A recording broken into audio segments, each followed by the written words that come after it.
তীব্র তাপদাহে টিউবওয়েলে পানি উঠছে না মেহেরপুরের বিভিন্ন এলাকায়। এতে দেখা দিয়েছে বিশুদ্ধ পানির সংকট। অন্যদিকে বিশুদ্ধ পানির সংকটে নানা রোগে আক্রান্ত হওয়ার ঝুঁকি বাড়ছে। দু একটা টিউবওয়েল থেকে পানি মিললেও তা পেতে লম্বা লাইন দিতে হচ্ছে গ্রামের নারী পুরুষের। প্রতিনিধি মোহাম্মদ মাহবুব আলমের রিপোর্ট, জানাচ্ছেন এস.এম. হামিম। তীব্র গরম ও তাপদাহের কারণে ভূগর্ভস্থ পানির স্তর নিচে নেমে যাওয়ায় মেহেরপুরের গাংনী উপজেলার অন্তত 10টি গ্রামের টিউবওয়েলে পানি উঠছে না। ফলে এলাকায় পানির সংকট দেখা দিয়েছে।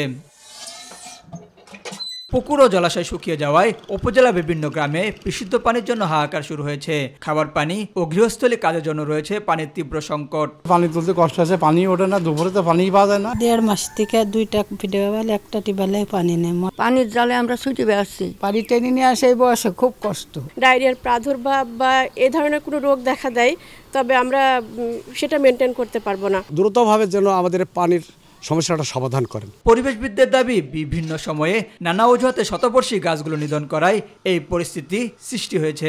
এটা প্রধান কারণ হিসেবে আমাদের মোটা দাগে আমাদের কাছে যেটা মনে হয় এটা হচ্ছে যে উষ্ণায়নটা সবচেয়ে বড় দায়ী। আর এই উষ্ণায়নের নেপথ্যের কারণ হচ্ছে গত 5-6 বছর ধরে ঝিনাইদহ, চুয়াডাঙ্গা, যশোর এই এলাকার 100 বছর, 70 বছর, 150 বছরের গাছে নিধন করা হয়েছে নানান ওসিলায়। বর্তমান পরিস্থিতির বিষয়ে ঊর্ধ্বতন কর্তৃপক্ষকে জানানো হয়েছে। সাবমার্সিবল পাম্প স্থাপনের মধ্য দিয়ে পানির লেয়ার সমস্যা সমাধানের চেষ্টা চলছে বলে জানিয়েছে সংশ্লিষ্টরা। যদি সাবমার্সিবল টিউবওয়েল দিয়েই দূরত্বটাও খুবই দূরত্ব দিয়ে যদি এগুলো প্রতিস্থাপন করা যায় তাহলে এলাকার মানুষ রক্ষা পাবে। প্রায় 200টি টিউবওয়েলের বরাদ্দ পেয়েছি আমরা। তার ভিতরে 118টি অলরেডি বসানো হয়ে গেছে। আরও 50টা আমাদের নামের লিস্ট চলে এসেছে। হয়তো আমরা আশা করছি আগামী মাস কিংবা তার পরের মাস থেকে কাজ শুরু করব। অপরিকল্পিত নগরায়নে খোলা জায়গা ও জলধার কমে যাওয়ায় ভূগর্ভস্থ পানির স্তরে অতিরিক্ত চাপ সৃষ্টি হচ্ছে। ফলে পানির সংকট দেখা দিয়েছে বলে দাবি পরিবেশবিদদের।